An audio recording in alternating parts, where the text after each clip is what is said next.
Graças aos céus, a crise, o perigo passou, e a prolongada doença por fim se acabou, e essa febre chamada vida, por fim foi subjugada. Os versos acima estão citados nas páginas do romance O Poeta, de Michael Connelly, um dos grandes autores do policial contemporâneo. Eles formam o trecho de abertura do poema Para Annie, publicado na edição de março de 1849 no periódico The Flag of Our Union, pelo poeta Edgar Allan Poe. Os poemas de Poe são fundamentais para o andamento da trama do romance O Poeta, um livro de estreia de Connelly publicado muito antes da tosquíssima série de TV The Fallen entrar em produção, para vocês aí que só veem televisão. São a marca que identifica o assassino serial retratado no romance, especializado em matar policiais assombrados por crimes não resolvidos. Poe é, provavelmente, o mais conhecido escritor a ter seu nome e sua obra associados ao chamado período gótico, o que incluiria também gente como o inglês fundador do gênero, Horace Walpole, o francês Prosper Mérimée e o alemão E.T.A. Hoffmann. Poe também foi o pioneiro da literatura policial, foi um crítico, contista, editor de revistas e foi genial em quase todas essas atividades.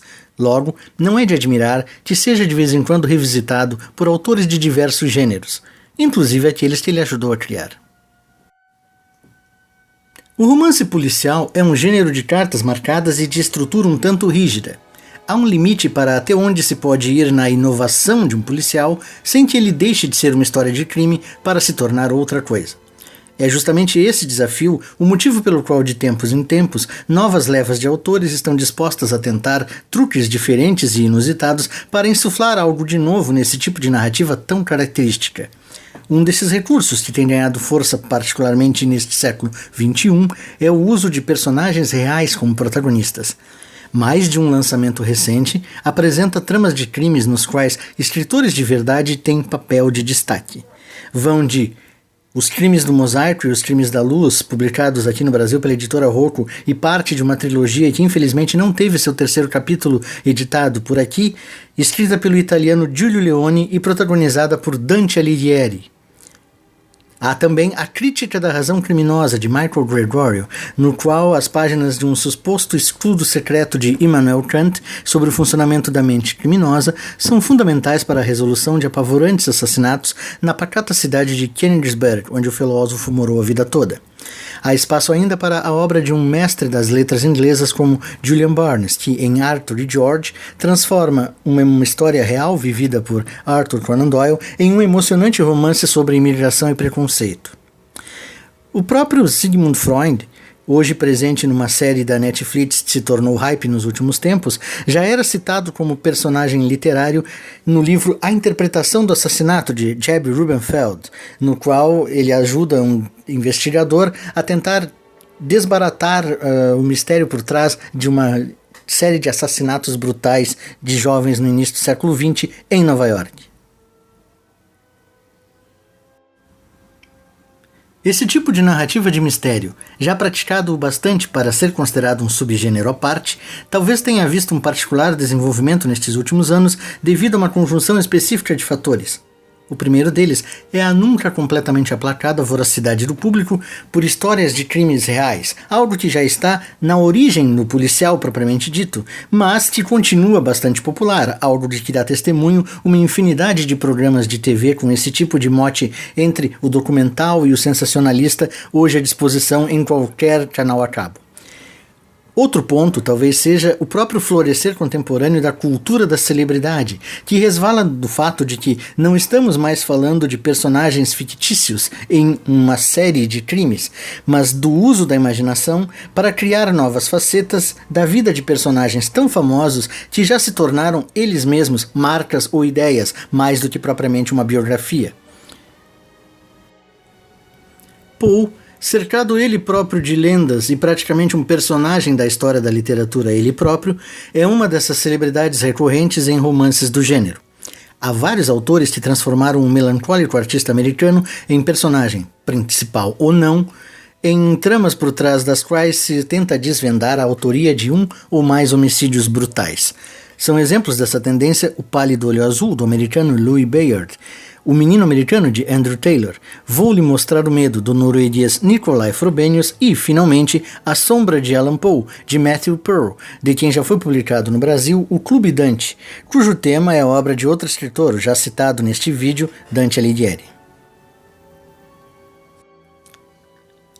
Parte desse fascínio exercido por Poe pode ser explicado no fato de que, em sua breve e produtiva vida, ele cumpriu a trajetória dos grandes outsiders românticos, uma existência errática, conflitos familiares, pobreza e morte prematura com apenas 40 anos em virtude do alcoolismo.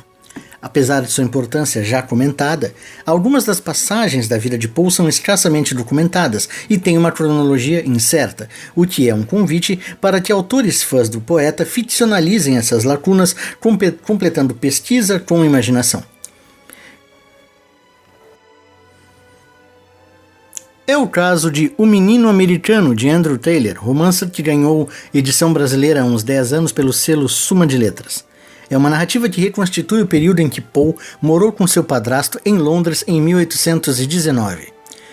Com apenas 10 anos de idade, esse Poe menino é o coadjuvante da trama principal narrada pelo professor Thomas Shield, que atua numa escola para rapazes nos arredores da capital, na qual estudam Poe e um menino muito parecido com ele, o sensível e atormentado Charles Front. Os fãs de Poe já recaptaram aqui neste tópico a referência ao conto William Wilson, do autor. É apenas uma dentre uma série de homenagens sutis e declaradas que Taylor apresenta no romance.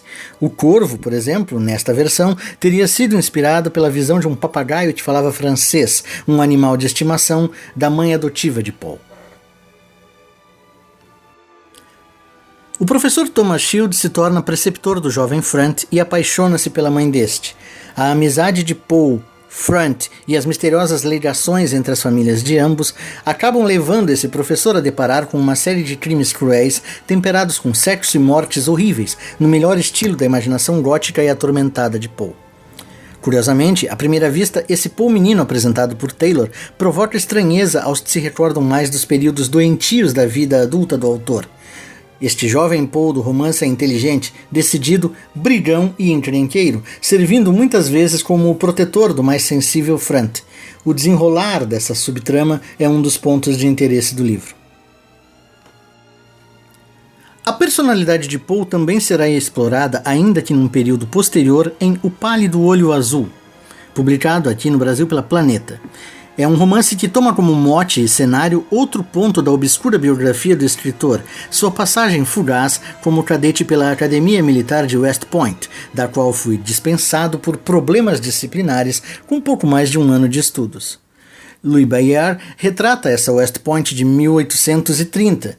Hoje, a academia é uma escola na qual se forma a elite política e econômica americana, mas na época, pouco mais de 50 anos após a independência dos Estados Unidos, é uma escola contestada, alvo de muitas críticas quanto à sua própria necessidade. Para piorar, no romance de Bayard, a instituição está sendo aterrorizada por crimes macabros envolvendo seus estudantes. No primeiro deles, um jovem é encontrado enforcado, seu corpo é roubado e depois reaparece mutilado, sem o coração. Um detetive aposentado chamado Augustus Landor é chamado pela direção da academia para investigar discretamente o caso, fazendo o possível para que o estrago à imagem do estabelecimento seja mínimo. Landor escolhe como seu assistente e espião na fechada comunidade dos cadetes o jovem estudante Edgar Allan Poe. Este Poe, que se encontra em O Pálido Olho Azul, já é alguém mais parecido com a figura que seus fãs leitores estão acostumados. Atormentado, romântico, dramático, obcecado pelo sobrenatural e pela mãe, morta quando o garoto ainda era criança. A relação de Poe com o padrasto no livro não é das melhores, já que o garoto está sendo enviado para a escola como uma última tentativa de ser endireitado. Embora seja um romance bem urdido, não deixa de ser um defeito da narrativa que as aparições de Poe roubem o interesse da trama principal, que começa bem e termina com um certo artificialismo histérico que também tenta emular temas recorrentes ao autor: criptas, cavernas subterrâneas, experiências macabras com o sobrenatural. Vou lhe mostrar o medo, um livro do norueguês Nicolai Frobenius, faz uma cruza entre a trágica biografia de Poe e um outro subgênero de suspense que se tornou muito comum nos últimos anos, o do copycat killer, ou o assassino imitador, um criminoso que comete homicídios inspirando-se, às vezes com minúcias de detalhes, em crimes de outro predecessor célebre ou em fatos narrados na ficção policial. Não era outro mote de Instinto Selvagem, imagino que vocês lembrem, ou estavam prestando atenção só na Sharon Stone. O romance de Frobenius enfoca a vida de Poe a partir de 1841, período particularmente infeliz para o jovem autor de 32 anos à época. Ele está acossado por dívidas e pela pobreza, sua amada esposa Virginia está muito doente e os seus textos vêm sendo particularmente depreciados numa verdadeira campanha pública por um crítico chamado Griswold. Para piorar, um assassino vem cometendo crimes inspirados em contos de horror do autor de O Barril de Amontilhado e O Gato Preto. Poe intui quem é o assassino, mas não compartilha o seu conhecimento com a polícia. A narrativa oscila entre o atormentado escritor e o crítico Griswold, que tem com Poe uma relação tumultuada de admiração e repulsa turbinada de inveja, a exemplo de um Salieri no filme Amadeus, sobre a vida de Mozart. Griswold reconhece a fagulha do gênio do autor, mas não a aceita e faz de tudo para apagá-la. Será ele o criminoso? As respostas são entremeadas aos mistérios reais envolvendo os últimos dias de vida do autor. Últimos Dias, que também serão tema de outro romance, A Sombra de Allan Poe, de Matthew Pearl, que, como o livro norueguês, tenta desvendar o mais persistente mistério envolvendo o escritor, sua morte. Poe foi encontrado em 3 de outubro de 1849 em uma sarjeta em Baltimore, debilitado, delirando e vestindo roupas que não eram as suas. Levado para o hospital, morreu 4 dias depois. Até hoje se discute quais teriam sido as causas de sua morte. Fala-se em diabetes, sífilis, raiva, alguma doença cerebral desconhecida.